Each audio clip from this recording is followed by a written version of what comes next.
பெரியாறு வைகை பாசன விவசாயிகள் கூட்டமைப்பு முல்லை பெரியாரை இடித்துவிட்டு புதிய அணையை கட்டி மதுரை, திண்டுக்கல், தேனி, சிவகங்கை, ராமநாதபுரம், விருதுநகர் மாவட்டத்தை அழிக்கக்கூடிய பேரழிவை ஏற்படுத்தக்கூடிய புதிய அணை கட்டுமான திட்டத்தை கேரள அரசாங்கம் உச்சநீதிமன்ற தீர்ப்புக்கு முரணாக மத்திய அரசுக்கு விண்ணப்பித்திருக்கிறது. மத்திய சுற்றுச்சூழல் துறை அமைச்சகம் தனி குழுவை நியமித்து கடந்த மே 4ஆம் தேதி உத்தரவிட்டு இன்றைக்கு அதற்கான ஆய்வுக் கூட்டத்தையும் நிர்ணயித்திருக்கிறது. அந்த திட்டம் உச்சநீதிமன்ற தீர்ப்புக்கு முரணானது என்று தெரிஞ்சும் மோடி அரசு தமிழக விவசாயிகளை அழிக்க உள்நோக்கத்தோடு அதற்கு ஏற்றுக்கொண்டு ஆய்வுக்குழு அமைத்திருப்பதை வன்மையாக கண்டிக்கிறோம். தமிழ்நாடு அரசு கடந்த ஜனவரி மாதம் முன்மொழிந்த அந்த வரைவு திட்ட அறிக்கை குறித்து வாய் திறக்காமல் மூடி மறைத்திருக்கிறது. இது வன்மையாக கண்டிக்கத்தக்கது.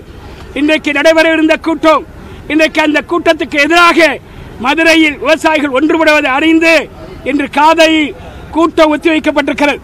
ஆனால் முல்லை பெரியாரை உடைத்துவிட்டு புதிய அணை கட்டும் விண்ணப்பத்தை நிராகரிக்கவில்லை. அதனை உடனடியாக நிராகரிக்க வேண்டும் என்று இங்கே நாங்கள் முற்றுகை போராட்டத்தை வருமான வரித்துறை அலுவலகத்தை நோக்கி சென்று கொண்டிருக்கிறோம். எங்களது சட்டப்பிரிவு தலைவர் மனோஜ் செல்வராஜ் எங்களின் அதிகாரப்பூர்வ கடிதத்தை நிராகரிக்க வேண்டும் என்று வலியுறுத்தி மத்திய அரசின் சுற்றுச்சூழல் அந்த சிறப்பு குழு சக்கரபாணியிடம் வழங்கியிருக்கிறார். தொடர்ந்து இந்த போராட்டத்தை நாங்கள் தீவிரப்படுத்த இருக்கிறோம். தமிழ்நாடு அரசு மோடி அரசோடு கூட்டு சேர்ந்து நீராதார உரிமைகளை பறிகொடுப்பதற்கு ஸ்டாலின் முயற்சி எடுத்து விட்டாரோ என்று அஞ்ச தோன்றுகிறது.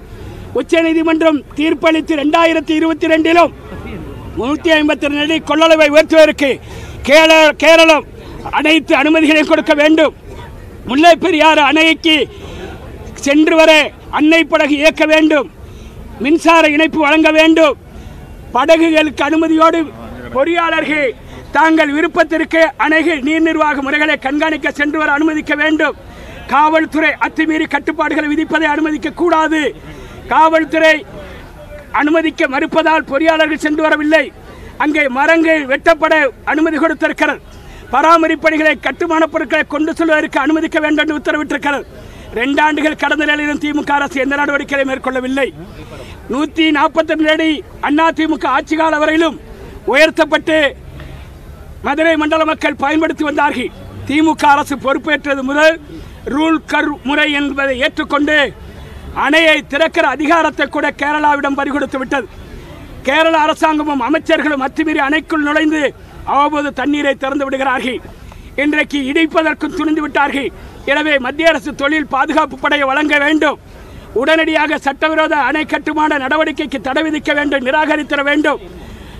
மறுத்தால் தமிழ்நாடு அரசு விரைந்து கேரள அரசின் மீது உச்சநீதிமன்றத்தை அவமதிப்பு வழக்கு கேரள அரசின் மீது தொடுக்க வேண்டும்.